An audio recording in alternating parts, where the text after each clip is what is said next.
Hello friends. Technical education department അണ്ടറിലുള്ള engineering കോളേജസിലേക്കുള്ള instructor grade 1 in mechanical engineering അതുപോലെ state farming corporation ലിമിറ്റഡിലേക്കുള്ള assistant engineering mechanical എക്സാമുകൾക്ക് prepare ചെയ്യുന്നവർക്ക് ഒരു വീഡിയോ ആയിട്ടാണ് ഞാനിന്ന് വന്നിരിക്കുന്നത്. ഏവർക്കും വീഡിയോയിലേക്ക് സ്വാഗതം. ഇക്കഴിഞ്ഞ ദിവസം assistant engineering instructor grade 1 in mechanical engineering ഈ രണ്ട് പോസ്റ്റുകളിലേക്കും ഉള്ള സിലബസ് PSC പബ്ലിഷ് ചെയ്തിട്ടുണ്ടായിരുന്നു. ഇതിനോടൊപ്പം തന്നെ inspector of factories and boilers grade 2 എന്ന് പറയുന്ന ഒരു പോസ്റ്റിലേക്കുള്ള എക്സാമും ഇതോടൊപ്പം നടത്തുന്നുണ്ട്. ഇതൊരു സ്പെഷ്യൽ റിക്രൂട്ട്മെൻറ്റ് എക്സാമാണ്. അപ്പോൾ ഈ പറഞ്ഞ 3 എക്സാമുകൾക്കും ഒരേ സിലബസ് ആണ്. അതായത് ഒരൊറ്റ പ്രിപ്പറേഷനിലൂടെ തന്നെ നിങ്ങൾക്ക് ഈ പറഞ്ഞ 2 എക്സാമുകൾ, അതായത് അസിസ്റ്റൻറ്റ് എഞ്ചിനീയറിംഗ് അതുപോലെ ഇൻസ്ട്രക്ടർ ഗ്രേഡ് 1 മെക്കാനിക്കൽ എഞ്ചിനീയറിംഗ് 2 പോസ്റ്റിലേക്കുള്ള അവസരമാണ് കിട്ടുന്നത്. ആദ്യത്തത് സ്പെഷ്യൽ റിക്രൂട്ട്മെൻറ്റ് എക്സാമാണ്. അത് SC/ST കാൻഡിഡേറ്റ്സ് മാത്രം അപ്ലൈ ചെയ്യാൻ പറ്റുന്ന ഒരു പോസ്റ്റാണ്. അപ്പോൾ ലാസ്റ്റ് ഈ എക്സാമിൻ്റെ ഡീറ്റെയിൽസ് നോക്കിയാൽ, അതായത് ഇൻസ്ട്രക്ടർ ഗ്രേഡ് 1 മെക്കാനിക്കൽ എഞ്ചിനീയറിംഗിൻ്റെ ലാസ്റ്റ് അഡ്വൈസ് ഡീറ്റെയിൽസ് നോക്കിക്കഴിഞ്ഞാൽ 17 അഡ്വൈസ് ആണ് ടോട്ടൽ പോയിട്ടുള്ളത്.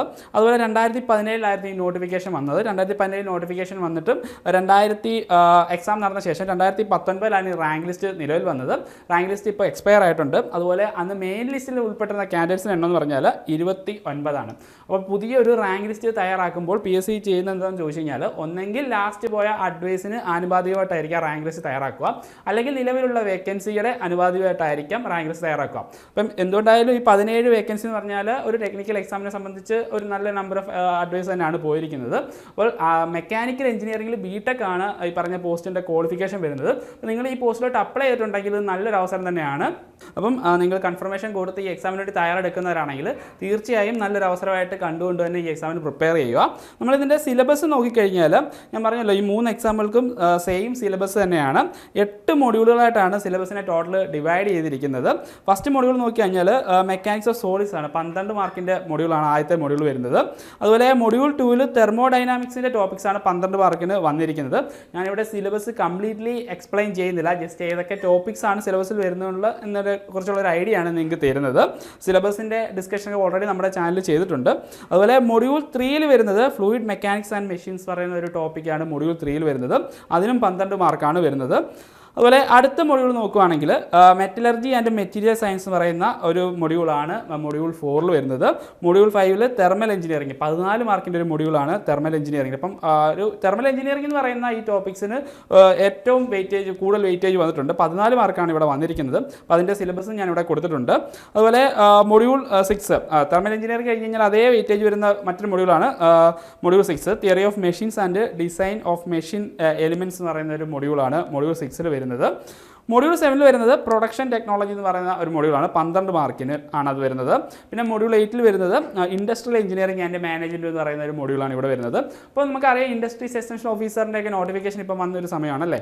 അപ്പോൾ ആ എക്സാമിനൊക്കെ പ്രിപ്പയർ ചെയ്യുന്നവർക്ക് ഒരു മൊഡ്യൂളാണ് ഇൻഡസ്ട്രിയൽ എഞ്ചിനീയറിംഗ് ആൻഡ് മാനേജ്മെൻറ്റ് പറയുന്നത്. അപ്പോൾ ഇവിടെ നിങ്ങളിത് പ്രിപ്പയർ ചെയ്യുന്നതിലൂടെ നിങ്ങൾക്ക് ആ എക്സാമിന് അത് തീർച്ചയായും യൂസ്ഫുൾ ആകാൻ പോകുന്നത് തന്നെയാണ്. അപ്പോൾ നിങ്ങളിപ്പം ശ്രദ്ധിക്കേണ്ട ഒരു കാര്യം എന്ന് പറഞ്ഞാൽ, ഈ എക്സാമിൻ്റെ ഡേറ്റ് വരുന്നത് ജൂലൈ 26 തീയതിയാണ് എക്സാമിൻ്റെ ഡേറ്റ് വരുന്നത്. അപ്പം കുറച്ച് ചുരുങ്ങിയ ദിവസങ്ങൾ മാത്രമാണ് ഇനി നിങ്ങൾക്ക് മുന്നിലുള്ളത്. അപ്പം നിങ്ങൾ പ്രിപ്പയർ ചെയ്യുമ്പോൾ നിങ്ങൾക്ക് വേണ്ട ഒരു സ്മാർട്ട് വർക്ക് തന്നെയാണ്. അതായത് സിലബസ് കംപ്ലീറ്റ്ലി പഠിച്ച ശേഷം നിങ്ങൾ എക്സാമൊക്കെ അറ്റൻഡ് ചെയ്ത് നല്ലൊരു റാങ്ക് വാങ്ങിക്കാനുള്ള ഒരു സമയം നിങ്ങൾക്ക് കുറവാണ്. അപ്പോൾ നിങ്ങൾ ചെയ്യേണ്ട ഒരു കാര്യം ചോദിച്ചു കഴിഞ്ഞാൽ, ഇത് BTech മെക്കാനിക്കൽ എഞ്ചിനീയറിംഗ് ആണ് ഇതിൻ്റെ ക്വാളിഫിക്കേഷൻ വരുന്നത്. അപ്പോൾ അതേ ക്വാളിഫിക്കേഷൻ വന്നിട്ടുള്ള പ്രീവിയസ് എക്സാമുകൾ ഏതൊക്കെയാണോ അതും ചെക്ക് ചെയ്യുക. എന്നിട്ട് അതിൻ്റെ സിലബസ് നിങ്ങളൊന്ന് കളക്ട് ചെയ്തിട്ട് ഈ സിലബസുമായിട്ട് മാച്ച് ചെയ്യുന്നതാണോ നോക്കുക.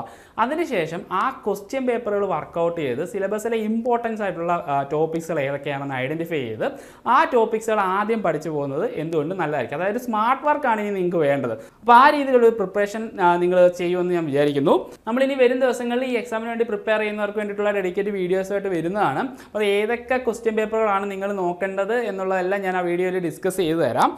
ഇപ്പം നിങ്ങൾ ചെയ്യേണ്ടത് സിലബസ് ജസ്റ്റ് ഒരു ഓവറോൾ ഒരു ഐഡിയ, സിലബസിലെ ഓരോ ടോപ്പിക്കുകളിലും ഓവറോൾ ഒരു ഐഡിയ വരുത്തുക എന്നുള്ളതാണ് ആദ്യം ചെയ്യേണ്ടത്. എന്നിട്ട് മാക്സിമം ക്വസ്റ്റ്യൻസ് പ്രാക്ടീസ് ചെയ്യുക. അത് ഏറ്റവും ഇമ്പോർട്ടൻ്റ് ആയിട്ടുള്ള കാര്യമാണ്. കാര്യം ഒരു മൊഡ്യൂൾ ഇപ്പോൾ നിങ്ങൾ പ്രൊഡക്ഷൻ ടെക്നോളജി എന്ന് പറയുന്ന ഈ 12 മാർക്കിൻ്റെ മൊഡ്യൂളിൽ ഇമ്പോർട്ടൻ്റ് ആയിട്ടുള്ള ടോപ്പിക്സ് പഠിച്ച ശേഷം നിങ്ങൾ പ്രീവിയസ് ക്വസ്റ്റ്യൻസ് കളക്ട് ചെയ്ത് അതിൽ നിന്നുള്ള ക്വസ്റ്റ്യൻസ് എങ്ങനെയാണ് വന്നിട്ടുള്ളത് ആ രീതിയിൽ തന്നെ ആയിരിക്കും നിങ്ങളുടെ പ്രിപ്പറേഷൻ മുന്നോട്ട് കൊണ്ടുപോകേണ്ടത്.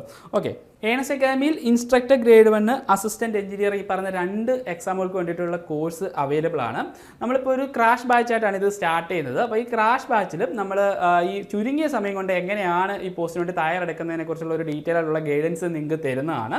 നമ്മൾ ചെയ്യുന്നതെന്ന് വെച്ചാൽ ലാസ്റ്റ് ക്വസ്റ്റ്യൻ പേപ്പറുകൾ എടുത്തിട്ട് ഓരോ ടോപ്പിക്കുകളും അതിൽ ഇമ്പോർട്ടൻ്റ് ആയിട്ട് വരുന്ന ടോപ്പിക്കുകൾ ബേസ് ചെയ്തിട്ടുള്ള ക്ലാസ്സുകളായിരിക്കും നിങ്ങൾക്ക് തരുന്നത്. അത് മാത്രമല്ല ഓരോ മൊഡ്യൂളിനും റിവിഷൻ ക്ലാസ്സുകൾ നമ്മൾ അറേഞ്ച് ചെയ്യുന്നുണ്ട്. അപ്പോൾ ആ റിവിഷൻ ക്ലാസ് അറ്റൻഡ് ചെയ്തതുകൊണ്ട് നിങ്ങൾക്ക് ഒരു ക്വിക്ക് റിവ്യൂ ആ മൊഡ്യൂളിനെ കുറിച്ച് കിട്ടുന്നതാണ്. പിന്നെ നിങ്ങൾക്ക് എന്തെങ്കിലും ഡൗട്ട്സുകൾ ഉണ്ടെങ്കിൽ അത് ക്ലിയർ ചെയ്യാൻ സാധിക്കുന്നതാണ്. അതുപോലെ തന്നെ എക്സാം ജൂലൈ 26 വരുന്നത്. അപ്പോൾ എക്സാം വരെയും ഗൈഡൻസിനായിട്ട് നിങ്ങൾക്ക് ഒരു മെൻറ്റർഷിപ്പ് സപ്പോർട്ടും ഈ കോഴ്സിൻ്റെ ഭാഗമായിട്ട് ലഭിക്കുന്നതാണ്. അതുപോലെ ഒരു വാട്സപ്പ് കമ്മ്യൂണിറ്റിയും ഈ കോഴ്സിൻ്റെ ഭാഗമായിട്ട് നിങ്ങൾക്ക് ലഭിക്കും. അപ്പോൾ ഈ വാട്സപ്പ് കമ്മ്യൂണിറ്റി നിങ്ങൾ അതേ മെൻറ്റാലിറ്റിയുള്ള ഒരു കൂട്ടം വിദ്യാർത്ഥികളാണ് ഈ വാട്സപ്പ് കമ്മ്യൂണിറ്റിയിൽ ഉൾപ്പെട്ടിട്ടുള്ളത്. അപ്പോൾ ഡെയിലി പോൾ ടെസ്റ്റുകൾ അതുപോലെ തന്നെ സ്റ്റഡി മെറ്റീരിയൽസ് ഇതെല്ലാം വാട്സപ്പ് കമ്മ്യൂണിറ്റിയിൽ നമ്മൾ ഷെയർ ചെയ്യുന്നതാണ്. അപ്പോൾ നിങ്ങൾക്ക് അതും ഇതിൻ്റെ ഭാഗമായിട്ട് ലഭിക്കും. അപ്പോൾ ഈ കോഴ്സിനെ കുറിച്ചുള്ള കൂടുതൽ വിവരങ്ങൾ അറിയാൻ താഴെ ഒരു ഗൂഗിൾ ഫോം കൊടുക്കാം. ജസ്റ്റ് ഒന്ന് ഫില്ല് ചെയ്താൽ മാത്രം മതിയാവും. ഞാൻ മുമ്പ് പറഞ്ഞ പോലെ തന്നെ ഇൻസ്ട്രക്ടർ ഗ്രേഡ് 1 അതുപോലെ അസിസ്റ്റൻറ്റ് എഞ്ചിനീയർ മെക്കാനിക്കലിൻ്റെ പോസ്റ്റുമായിട്ട് ബന്ധപ്പെട്ട് നമ്മൾ കൂടുതൽ വീഡിയോസ് വരും ദിവസങ്ങളിൽ നമ്മുടെ ചാനൽ അപ്ലോഡ് ചെയ്യുന്നതാണ്. ഈ ക്ലാസ്സുകൾ ലഭിക്കാനായിട്ട് ചാനൽ സബ്സ്ക്രൈബ് ചെയ്യുക. ഇനി മറ്റൊരു വീഡിയോ ആയി വീണ്ടും കാണാം. Good bye.